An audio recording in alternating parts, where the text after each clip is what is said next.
All right, we're back. Yuri here. Welcome to another episode of Ask Yuri. And today I'm answering a question from a girl who sent me a message on Facebook, on YouTube, sorry. And I promised her I was going to answer this question 2 weeks from the date of that message. So here goes. I hope I'm in time. All right, so this is a little bit more sports specific once again. The question has to do with volleyball training, and I'll show you how it applies to other things.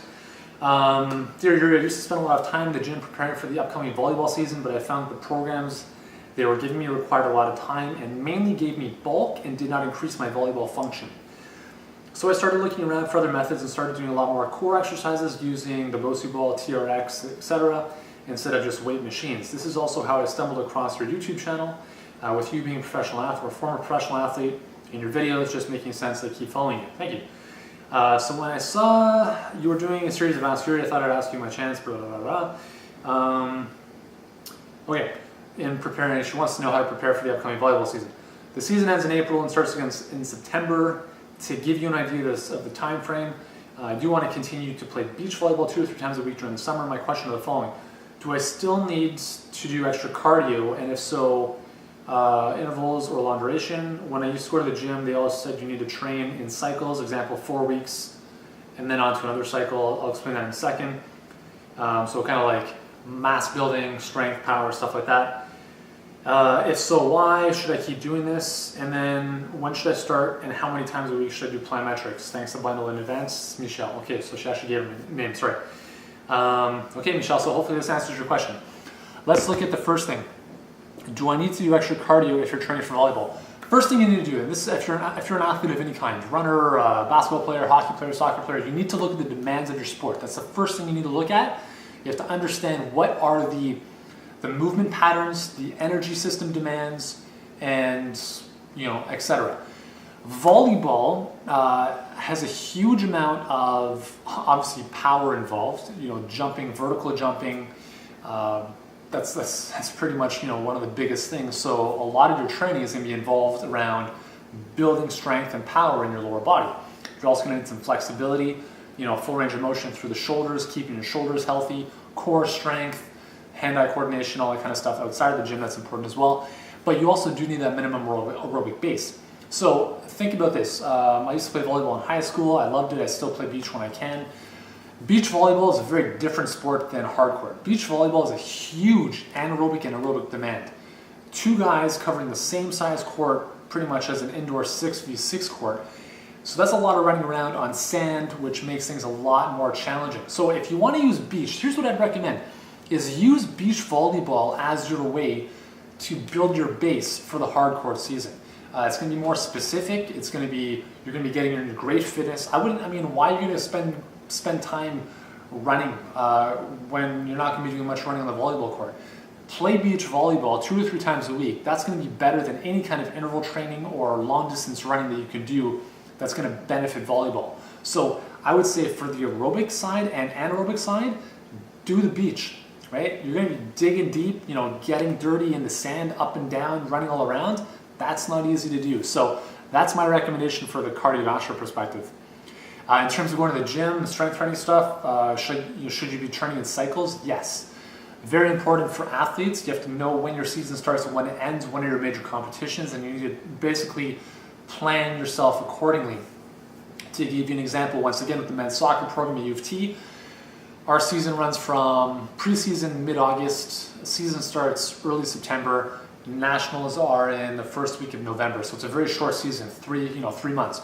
We start our official off season in January.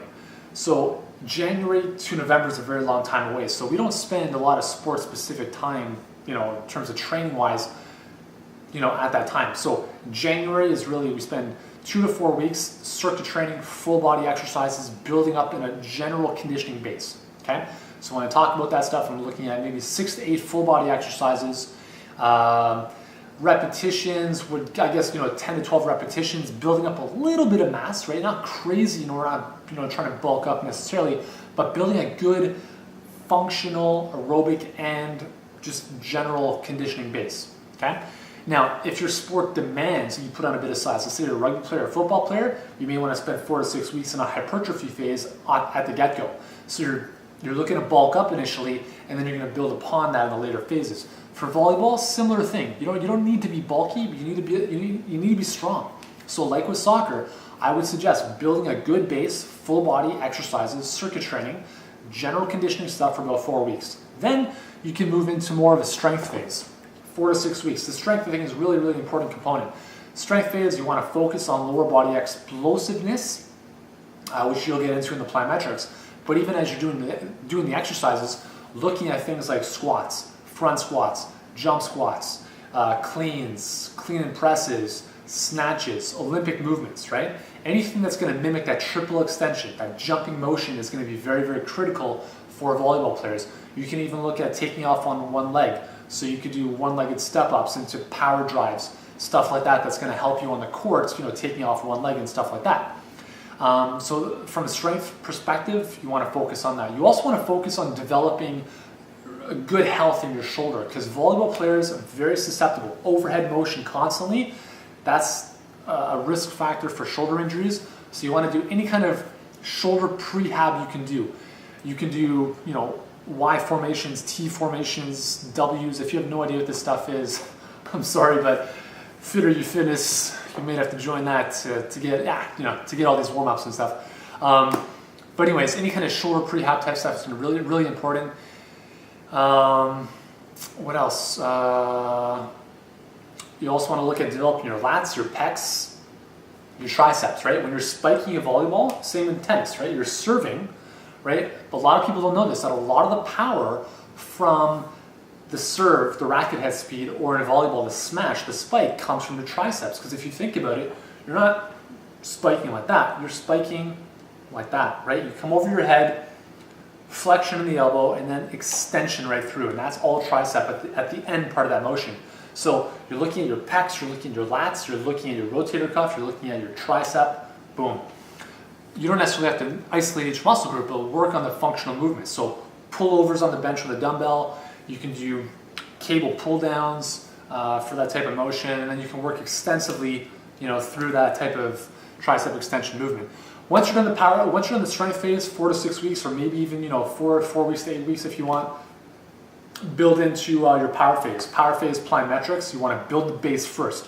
So focus on landing mechanics. So don't worry about taking off initially, just focus on sticking your landings. So you do things like jump squats, where you jump up, no weight, land, stick it in a squat position, come back to standing, and then repeat. You can also work this in as part of the strength phase. And when you move into the plyometric phase, which again, I think personally plyometrics 1 to 2 times a week is plenty during the power phase, you still want to keep that strength as you build into the power phase. In the plyometrics, the key with the plyometrics is once you're doing full, real pure plyometrics, is reducing the amount of time you're on the floor. Right? You have the millisecond to absorb that force in the muscles, use that elastic potential energy, boom, and explode it out. So if you're doing things like jump squats or bunny hops or any kind of jumping patterns, you want to make sure that when you're landing, boom, you absorb it, take right off again. Absorb it, take right off again. Again, initially limit the amount of ground strikes you're doing and then build that up over time as you approach the season. So I know I'm kind of going on like crazy here, but plyometrics are probably one of the most important things you can do as a volleyball player. It's probably one of the most important things that will improve your vertical. At the same time, though, you need to maintain the strength, because strength is an integral component of power. Basically, power is the ability to move a load at a fast speed. Okay, so for instance, if you can squat 200 pounds and another person can squat 200 pounds, who can squat that 200 pounds faster, right? If one person's struggling and the other one's already up here, that person has more power at that weight. So you have to build the strength in and then harness that strength with plyometrics or power type movements to develop that. So hopefully that's helped out. 1 to 2 times a week I think is plenty for plyometrics, and then maybe every third week or so 2 to 3 times. But again, plyometrics are very, very high impact. Do it on a soft surface, grass is preferable, or a cushiony surface in the gym if they have. All right, there's my answer. So hopefully that's helped you out. Again, if you're a volleyball player, this is good for volleyball. If you're hockey, basketball, soccer, anything, think about cycling out your training phases.